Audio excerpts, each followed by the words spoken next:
नमस्कार दोस्तों, the counsellor show की एक और कड़ी में आपका बहुत बहुत स्वागत है। आज भी हम कुछ नए सवाल लेकर आए हैं। बच्चे सवाल पूछेंगे और उनके जवाब देंगे प्रोफेसर संजय बेयानी। तो देखिए, आज के परिवेश में अभी बच्चों की मंशा क्या होती है। अधिकतर स्टूडेंट्स या यूथ जिनको कहते हैं हम, वो परीक्षाओं के दौर से गुजर रहे हैं। अभी आने वाला समय है जो है 2-3 महीने बहुत ही उनके पढ़ाई में बीतने वाले हैं। तो बच्चों के मन में रहता है कि किस तरीके से हम ज़्यादा से ज़्यादा अंक पाएं। तो हम जानते हैं बच्चों के सवाल उन्हीं के द्वारा। तो चलिए लेते हैं पहला सवाल। नमस्कार सर। नमस्कार बेटा। सर, मेरा नाम अनीशा यादव है। मैं बीएससी मैथ्स की स्टूडेंट हूँ। थैंक यू सर, आपने मुझे द काउंसलर शो में इनवाइट किया। बहुत बढ़िया। मैं भी आपको थैंक यू बोलना चाहता हूँ। और नाम बहुत अच्छा है आपका। अनीशा का मतलब होता है निशा जहाँ हट जाए, यानी नेगेटिविटी हट जाए। तो आप कितने पॉजिटिव है अनीशा? सर, अभी थोड़ा सा नेगेटिव है, एग्जाम्स का डर है। अच्छा। कि कैसे हम अपने कम टाइम में भी अच्छे मार्क्स स्कोर करें। चलो इस निशा को हम हटा देते हैं और आपको अनीशा बना देते हैं। क्या आप तैयार है इसके लिए? Yes sir. तो चलिए फिर अनीशा, आपका समय चालू होता है अब। सर, मेरे एग्जाम आ रहे हैं और मेरी स्टडी पे फोकस नहीं हो पा रहा। तो मैं कैसे स्टडी पे फोकस करके अपने अच्छे मार्क्स स्कोर करूं? तो कहने का मतलब ये सवाल हो गया कि कम समय में मैं अच्छे नंबर कैसे लाऊं। क्या मैं सही बोल रहा हूँ? यस। तो अनीशा, पहला टिप नंबर 1, सबसे पहले जब भी पढ़ो ना तो WH&Y, that is concept. Y मैं जो पढ़ रही हूँ, क्योंकि मैथ्स तो वैसे भी लॉजिक पे चलता है, तो हमेशा अधिक पढ़ने से ज़्यादा लॉजिक्स पे ध्यान दो, कॉन्सेप्ट क्लियर करो। क्योंकि जब कॉन्सेप्ट क्लियर हो जाएंगे ना तो तुम्हारा कॉन्फिडेंस बढ़ जाएगा। अभी मुझे लग रहा है सबसे बड़ी समस्या तो कॉन्फिडेंस की है। आपकी बॉडी लैंग्वेज बता रही है कि you are not very much confident. तो मैं चाहूँगा कि अब जो समय बचा है उसमें आप कॉन्सेप्ट क्लियर करने में भी पूरा फोकस करो। पहली बात। दूसरी बात, क्योंकि अभी हम मोबाइल पे बहुत बिजी रहते हैं तो हमारा डिस्ट्रक्शन बहुत है। हमारे दिमाग में एक ही समय में बहुत ख्याल चलते रहते हैं। तो मैं चाहता हूँ कि अनीशा, आप मुझे ये बताएं कि आप कितने मोबाइल में बिजी रहते हैं। ट्रूली बताना। सर, मैं मोबाइल यूज़ नहीं करती। मेरा टाइम स्टडी में ही होता है, लेकिन मैं फोकस्ड होकर नहीं कर पाती स्टडी। ये तो कितनी अच्छी बात है। तो बहुत आसान हो गया काम। अगर आप मोबाइल ही इस्तेमाल नहीं कर रहे हैं तो और फोकस करना तो फिर आपके लिए बहुत आसान काम हो गया। क्योंकि आजकल सबसे बड़ी समस्या ही लोगों का डिस्ट्रक्शन है और वो मोबाइल से हो रहा है। तो देखिए, अब बहुत आसान काम ये है कि आप सुबह 20 मिनट मेडिटेशन करिए और कुछ मत पढ़िए इस दौरान, कुछ भी चिंता मत करिए। बस अपने आप को फोकस, अपने माइंड को ट्रेन करने में काम करिए। तो सुबह कितने बजे उठते हैं आप? Sir, 4 o'clock। अरे बाबा, 4 बजे उठ जाते हो? Yes sir. कमाल है। ब्रह्म मुहूर्त यानी 4 बजे उठना तो सबसे अच्छी आदत है। तो आप 4 बजे उठने के बाद में आधा घंटा जो है कम से कम मेडिटेशन और योगा में दीजिए। और अगर 1 घंटा दे सके तो नथिंग लाइक इट। क्योंकि आप कितना देर पढ़ते हैं उससे ज़्यादा इम्पोर्टेंट है कितने इफ़ेक्टिवली पढ़ते हैं, कितने फोकस होकर पढ़ते हैं, कितने कॉन्सेप्ट क्लियर करते हैं। तो मैं चाहता हूँ कि आप जो है बिल्कुल भी ना घबराएं और सुबह आप आधा घंटा कम से कम मेडिटेशन में और योगा में दीजिए और आधा घंटा फिजिकल एक्सरसाइज में दीजिए। और ये इन्वेस्टमेंट आपको बहुत बड़ा पे करेगा। क्या ऐसा कर सकोगी? Yes sir. मैं आपको पूरा विश्वास दिलाता हूँ, अगर ईमानदारी से ऐसा आपने कर लिया, आपने ईमानदारी से आधा घंटा अगर मेडिटेशन कर लिया तो आपका ना सिर्फ आत्मविश्वास बढ़ेगा बल्कि आपकी एफिशिएंसी और इफेक्टिवनेस भी बढ़ेगी। Yes sir. तो आप डिटेल में जब मेरे पास आइएगा तो मैं आपको ट्रेनिंग भी दूंगा कि कैसे मेडिटेशन करें। ठीक है? ओके करेंगे फिर निश्चित रहिए आप अच्छे एग्जाम में अच्छे मार्क्स लाएंगे और आपका डिस्ट्रैक्शन और कम हो जाएगा और आप अधिक फोकस हो जाएंगे। Thank you sir. अब मैं आगे मेडिटेशन करके अपनी स्टडी पे फोकस रहूँगी। सर, थैंक यू, आपने मुझे एडवाइस किया। मैं अभी से अपनी लाइफ में फोकस करूँगी। और मेरा दूसरा सवाल ये है कि सर, यूपीएससी एग्ज़ाम को हम ग्रेजुएशन के साथ कैसे करें? अरे बहुत आसान है। आपको एक स्पेशल सलाह दे देना चाहता हूँ। अनीशा, तैयार है? यस। देखिए, किसी को खाना खिलाना इतना मुश्किल नहीं है, पर भूख जगाना बहुत मुश्किल काम है। अगर आदमी एक्सरसाइज करके आया और उसकी भूख लगी तो उसको आप अच्छा खाना खिला दो, लेकिन अगर भूख ही नहीं तो आप क्या खाना खिला सकते हैं किसी को। कहने का मतलब यह है कि जब तक आपकी विल अच्छी नहीं है, आप किसी चीज़ को बेसब्री से नहीं चाहते हो, तब तक आप कैसे तैयारी करेंगे भला उसकी। तो मैं चाहता हूँ कि आप ऐसा करिए कि आप आरपीएससी की तैयारी करना चाहते हैं या यूपीएससी की। यूपीएससी। तो फिर आपको जो है कुछ सक्सेसफुल लोगों के पास जाना पड़ेगा जो बहुत अच्छे से अपना जॉब कर रहे हैं, जिन्होंने भी रिसेंटली क्वालिफाई किया है।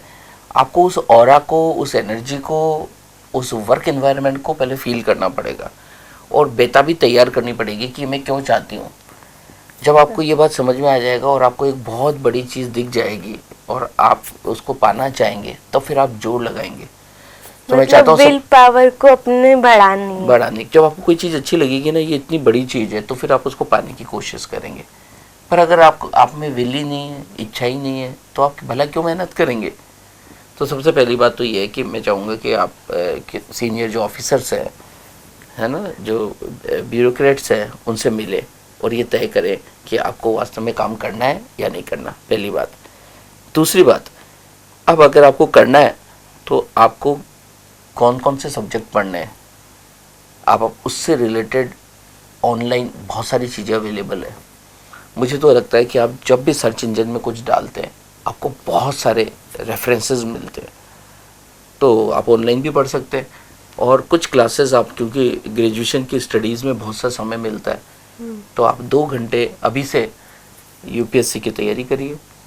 तो मुझे लगता है कि फिर धीरे धीरे आपका नॉलेज का लेवल बढ़ेगा, क्योंकि ज़्यादातर बच्चे फाइनल ईयर में जाके तैयारी कर रहे हैं। मैं चाहता हूँ कि आप अभी से तैयारी करने लगे, ताकि 3rd ईयर पहुँचते पहुँचते आपकी यूपीएससी की तैयारी बहुत अच्छी हो जाएगी और आप उस कॉम्पिटिटिव इन्वायरमेंट, पता है ये 10 लाख लोग अप्लाई करते और 1000 लोग का सिलेक्शन होता है। सोचो कितना टफ कंपटीशन है। तो अगर आप अभी से तैयारी करने लगते हैं तो मुझे लगता है बहुत अच्छा रहेगा और आप बहुत एडवांटेज में रहेंगे। क्या मैं ठीक कह रहा हूँ? Yes sir. सर जैसे यूपीएससी एग्ज़ाम होते हैं, सब ऐसे बोलते हैं कि इसमें बहुत ज़्यादा टफ है, इसमें सिलेक्शन होना मतलब बहुत बड़ी बात होती है। तो सर उसका अंदर मतलब क्या कमी हो जाती है जिस वजह से अपन को इतना डर लगता है उससे? देखिए, इतने वैकेंसीज और इतना डिमांड है और सप्लाई जो है बहुत ही कम है, तो कंपटीशन तो है ही। तो आपको बस एलिजिबल बनना है, आपको मेहनत डालनी है अपनी पूरी ईमानदारी के साथ में। पर अगर आप वो पूरा ईमानदारी से मेहनत करते हैं तो आपको फिर सफलता मिलेगी, ठीक है ना। तो ऐसा कोई फॉर्मूला नहीं है, बस ये है कि आप कितने विलिंग है और आप कितने एफर्ट डालते हैं, उससे चीज़ें तय। सर मुझे ये दोनों क्वेश्चन समझ में आए, अब मैं अपनी लाइफ में इनको करूँगी और आधे घंटे मेडिटेशन करूँगी और आधे घंटा फिजिकल एक्सरसाइज। मेडिटेशन से तो माइंड अच्छा हो जाएगा और जैसे बॉडी अच्छी हो जाएगी तो आत्मविश्वास भी आएगा, है ना, कर सकेंगे ये। Yes sir. चलिए, और सर अब आगे मैं अपने टाइम टेबल बनाऊंगी, उसके अंदर स्मार्ट स्टडी करूंगी, ना कि हार्ड वर्क स्टडी। और अब आगे मेरे को ऐसा समझ में आ रहा है कि मेरे अंदर कि 2 घंटे मुझे यूपीएससी एग्जाम के लिए भी देना है और मैं इसे अपने टाइम टेबल में फॉलो भी करूँगी। अगर ऐसा कर सकोगे तो देखना आपका आत्मविश्वास कितना बढ़ जाता है, कितना कॉन्फिडेंस बढ़ जाएगा। सो बस रिजल्ट को फोकस मत करिए, बस कर्म यानी एक्शन पे ध्यान लगाइए, ठीक है। अगर ऐसा करते रहेंगे तो देखना आपको निश्चित रूप से सफलता मिलेगी। आज आप आए, आपने काउंसलर शो में शानदार सवाल रखे और बिल्कुल इनोसेंसी के साथ में जो सवाल थे वैसे के वैसे मेरे सामने बोले। मैं दिल से आपको धन्यवाद देना चाहता हूँ, थैंक यू बोलना चाहता हूँ। Thank you. फिर मिलेंगे अनीशा, थैंक। तो आपने देखा कि कुछ सवाल बच्चों ने उठाए, उसमें वही बातें उनकी बार बार सामने आती हैं कि पढ़ाई में कैसे इंटरेस्ट जागृत करें। तो बच्चों, मेरी आपसे यही सलाह है कि पहले जहाँ पे इंटरेस्ट हो रखा है आपका, वहाँ से थोड़ा मन हटाइए। तो चलिए एक छोटा सा ब्रेक लेते हैं, ब्रेक के बाद दोबारा से हम नए सवाल लेकर आपके पास जल्दी ही हाजिर होंगे। नमस्कार।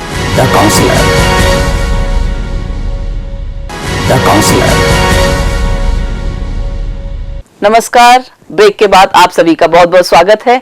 नमस्कार सर। नमस्कार सर, मैं सिमरन शर्मा MBA से हूँ और मैं आपका तहे दिल से धन्यवाद करना चाहती हूँ कि मुझे इस दी काउंसलर शो में आने का मौका मिला। बहुत बढ़िया, बहुत खुश दिखाई दे रही हो और मुझे भी बहुत अच्छा लग रहा है, क्योंकि जब मन में खुशी हो ना तो फिर मज़ा आता है, हम लाइफ को जीने लगते हैं।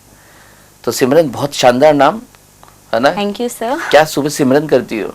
जी सर, भगवान जी का रिमेम्बरेंस। ऐसा रहता है। अगर जी हर सर। काम में अगर भगवान जी का रिमेम्बरेंस रहे ना हमारे को, तो हमारे को टेंशन नहीं होती, क्योंकि तुम ही कर रहे हो भाई, मैं तो एक्शन कर रही हूँ, रिजल्ट तो तुम ही दोगे, तो फिर प्रॉब्लम नहीं होती। ऐसे ही सिमरन जारी रखे। क्या सवाल पूछना चाहती हो आज? सो मेरा जो पहला सवाल है, मोस्टली हम जो अभी MBA स्टूडेंट्स हैं उनके तरफ से भी क्वेरी आती है कि सर जैसे हम GD में जाते हैं तो हमें रैंडम टॉपिक्स दिया जाते हैं, और कई बार क्या होता है कि वो टॉपिक्स हमें नहीं पता होते और हमें वो GD को क्रैक्स भी करने होते। तो कुछ ऐसे टिप्स जो हमें आगे फर्दर GD के लिए हमें क्रैक करने का मौका मिल सके। Very nice. देखिए, सबसे अव्वल बात तो ये सिमरन कि हम अगर MBA कर रहे हैं तो आप लीड लेना चाह रहे हैं, आप मैनेजर बनना चाह रहे हैं, आपके पीछे बहुत सारे क्लर्क और बहुत सारे लोग होंगे, आपका नॉलेज का लेवल बहुत बड़ा होना चाहिए। आप रोजाना आपको 2 घंटे सुबह पढ़ने की आदत होनी चाहिए, बियॉन्ड द सब्जेक्ट, साइकोलॉजी को, बायोलॉजी को, जनरल अवेयरनेस को, इनको आपको पढ़ना चाहिए। अभी आप ऐसा नहीं कर रहे, क्या मैं सही बोल रहा हूँ? Yes sir. तो पहले ईमानदारी से तो वो काम करिए, ठीक है? जी सर। अब आपने मुझसे पूछा है कि सर अब नहीं पढ़े और अभी करना पड़े तो क्या करें, तो फिर ऐसा करिए, सिमरन करिए। तो मतलब सुनिए, मतलब जो आसपास लोग बैठे हैं वो उस टॉपिक के बारे में क्या बात बोल रहे हैं, और उनको सुनकर ये समझने की कोशिश करिए कि इस टॉपिक से रिलेटेड फैक्ट्स क्या है। जब आप थोड़ी देर सुनेंगे, आपको समझ में आएगा, तब फिर बोलना चालू करिए, तब आपको सवाल पूछिए और अपना ओपिनियन उसके बारे में बताइए। तो अगर आपको लगता है कि आप GD में बैठे हैं तो आप लीड मत लीजिए, फिर आप थोड़ी देर सुनिए और सुनने के बाद बोलने की कोशिश करिए, तो फिर आप उसमें भी कुछ बेहतर कर पाएंगे। जी तो ये दोनों बातों का ध्यान रखिए।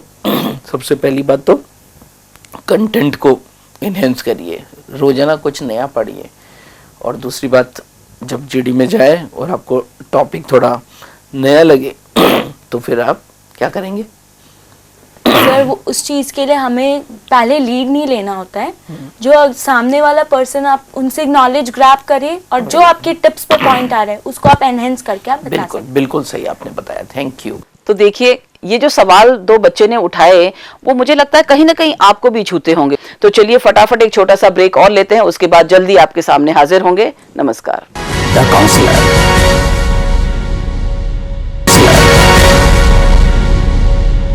नमस्कार, ब्रेक के बाद आप सभी का बहुत बहुत स्वागत है। सो मेरा दूसरा सवाल ये है हाँ सिमरन। कि सर जैसे मुझे एंटरप्रेन्योरशिप बनना है, एंटरप्रेन्योर बनना है। अब सर ऐसे तो बहुत सारे वेज है, बहुत सारे इंस्टीट्यूशन है जो हमें एंटरप्रेन्योर की प्रैक्टिस कराते हैं, बट द करंट सिनेरियो के अकॉर्डिंग देखा जाए तो हमारे गर्ल्स के लिए बहुत जगह ये चीज़ फेस नहीं हो पाती, ये प्रॉब्लम्स क्रिएट करती है, क्योंकि टाइम बाउंडेशन भी होता है, कुछ फैमिली बाउंडेशन भी होता है। तो इन सब को मद्देनजर रखते हुए हम एज एन एंटरप्रेन्योर की तरफ कैसे बढ़ सकते हैं? Very nice. एंटरप्रेन्योर बनने के लिए मुझे लगता है कि आपको बुक से नहीं, सिलेबस से नहीं, बल्कि एंटरप्रेन्योर से मिलना चाहिए। मुझे लगता है कि आपको सबसे आसान काम तो ये है कि सबसे पहले आपको कुछ अच्छे यूट्यूब पे वीडियो देखने चाहिए जो एंटरप्रेन्योर हैं, जैसे जी आप सर। रतन टाटा साहब का, बिल गेट्स साहब का, स्टीव जॉब्स, जैक मा, ये सब लोग बोल रहे हैं वहाँ पे, तो आपको उन्हें बार बार सुनना चाहिए। जैसे आप सुनेंगे तो आपको प्रेरणा मिलेगी, और फिर इसके बाद में आप प्रैक्टिकली जिस एरिया में जाना चाहते हैं, जिस एरिया में अपनी इंडस्ट्री लगाना चाहते हैं, उन एंटरप्रेन्योर से आपको इंटरव्यू करना चाहिए, उनसे बात करनी चाहिए। तो मुझे लगता है कि आप प्रैक्टिकली चीज़ों को सीखोगे। सो एंटरप्रेन्योर बनने के लिए कोई कोर्स नहीं, क्योंकि मुझे लगता है कि मेरे जेब में अगर 100 रुपये होना तो मैं 100 रुपये ही खर्च कर सकता हूँ। अगर मैं एंटरप्रेन्योर हूँ ना, तो ही मैं आपको एंटरप्रेन्योर बना सकता हूँ।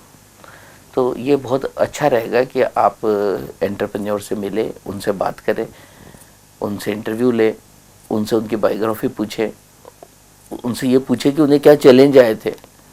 जब ये सब पूछेंगे ना, तो फिर आपको बिजनेस की बारीकियाँ समझ में आएगी, और फिर जिस एरिया में आप अपनी इंडस्ट्री लगाना चाहते हैं उससे रिलेटेड अगर कुछ समय जॉब भी कर सके तो आप उस बिज़नेस की और बारीकियों को समझेंगे।